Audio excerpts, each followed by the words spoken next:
एक लड़की की नई नई शादी हुई। वह अपने नए घर मतलब ससुराल में जैसे ही पहुंची, उसने आधा दिन ही हुआ होगा वहां पहुंचे कि उसे अपने घर की बहुत याद आने लगी। ऐसे ही कुछ दिन बीतते चले गए। अब उसे कुछ भी अच्छा नहीं लगता था, क्योंकि उसकी सास उसे हर बात पर टोकती रहती थी और कुछ न कुछ उसके विरुद्ध में बोलती रहती थी। उसे अपने पिता का घर याद आने लगा। हर पिता के समान उसके पिताजी भी उससे बहुत प्रेम करते थे। बचपन से जवानी तक पिता ने अपनी बेटी की सारी ज़रूरतों को पूरा किया, जैसे हर माँ बाप पूरा करते हैं। बहुत लाड़ों से पाला अपनी बेटी को।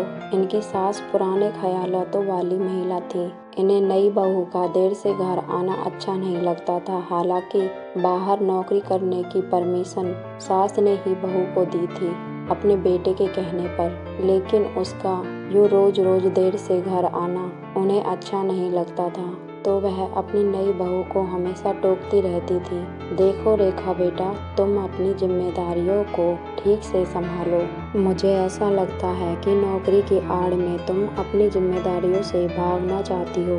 मैं यह भी जानती हूँ कि तुम मीठी मीठी बातों से किस तरह से अशोक को समझा लेती हो। हमने शादी से पहले तुम्हारे बारे में तुम्हारे पिता से बहुत बड़ाई सुनी थी। हमें तो लगता था कि तुम्हारे आने के बाद मुझे घर की सारी जिम्मेदारियों से मुक्ति मिल जाएगी, लेकिन तुमने तो शादी होते ही नौकरी को ही अपनी सारी जिम्मेदारी समझ लिया है। रेखा और सासू माँ की बहस बढ़ती ही चली गई। रेखा अपनी सास के इस रूखे व्यवहार के कारण परेशान हो गई और अपनी सास को बहुत खरी खोटी सुनाई और कहा, मैं इस मॉडर्न जमाने की लड़की हूँ माँ जी। मैं आपकी बातों से डरने या दबने वालों में से नहीं हूँ। ऊंचे स्वर में बोलने लगी। इतने में ही आकाश आ गया ड्यूटी से और बोला, ये किस तरह से बात कर रही हो तुम मेरी माँ से। और रेखा को बहुत डांटा। इससे नाराज होकर रेखा घर छोड़कर मायके में चली गई। जब वह अपने घर आई तो सब कुछ जो ससुराल में हुआ अपनी माँ और पिताजी को बता दिया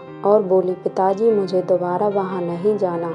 मैंने ये शादी आपकी मर्जी से करी थी और इस शादी को तोड़ना मेरी मर्जी है, क्योंकि मुझे वहाँ कोई भी नहीं समझता है। फिर रेखा के पिताजी बोले, बेटी तुम ऐसा कैसे कह सकती हो, क्योंकि नौकरी ना करने की बात तो तुम्हारी सासू माँ ने शादी करने से पहले ही कह दी थी और हमें भी मंजूर थी यह बात। लेकिन फिर भी आकाश ने अपनी माँ को समझाया और तुम्हें नौकरी करने दी। तो जो तुम्हारी सासू माँ कह रही हैं वह भी पूरी तरह से गलत नहीं है। अरे बेटा, तुम्हें रोज रोज देर से घर नहीं आना चाहिए। तुम्हारी सासू माँ तो बुजुर्ग हैं, उनके साथ प्यार से पेश आना चाहिए। अगर तुम्हें दो बात सुना भी दे तो तुम मन में ये सोचो कि तुम्हारे माँ पिताजी कह रहे हैं और कुछ देर खामोश रहो। रेखा बोली, पिताजी आपने कभी मुझे ऐसा कुछ नहीं कहा जिससे मैं ये सोचूं कि आप और माँ मुझे ऐसा बोल रहे हैं। पिताजी समझदार थे।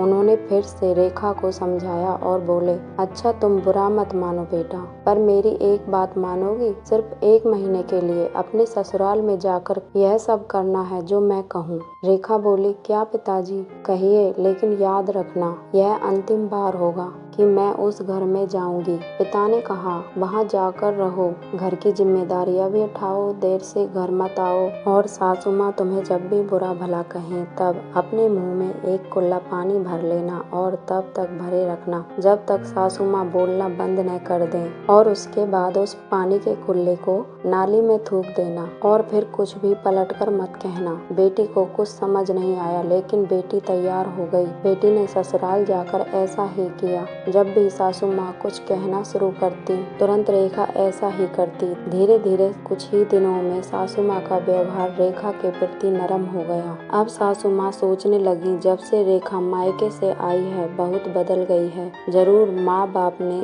समझाया होगा। अच्छा है, पलटकर कोई जवाब नहीं देती है और गुस्सा भी नहीं करती। अब यही सब बात सोचकर सासू माँ बहू को बेटी मानने लगी और उसकी तारीफ अपने बेटे आकाश से करती। इस तरह से इनके घर का कलेश खत्म हो गया। अब रेखा भी सासू माँ का प्रेम भरा व्यवहार देखकर उन्हें अपनी माँ मानने लगी। अब दोनों खूब बातें करती, साथ साथ घूमने जाती और मार्केट खरीदारी करने जाती। अब कुछ दिनों बाद रेखा के पिताजी मिलने आए। घर के सभी लोगों ने खूब अतिथि सत्कार किया। फिर जब पिता अपने घर वापस जाने लगे तब अपनी बेटी से कहा, बिटिया चलो, यदि तुम मेरे साथ चलना चाहती हो तो अपना सामान पैक कर लो, हम वापस चलेंगे। तुम्हारे बिना हमारा मन नहीं लगता है, घर में सब तुम्हें बड़ा याद करते हैं। तब बेटी ने कहा, नहीं पिताजी, अब यही मेरा घर है, मेरे बिना मेरी सासू माँ का क्या होगा और मेरे पति का क्या होगा। अब मैं इन्हें किसी भी कीमत में अकेला नहीं छोड़ूंगी, यह भी तो मेरी माँ है। पिताजी अपनी बेटी की इन बातों को सुनकर मुस्कुराए और मन ही मन बहुत खुश हुए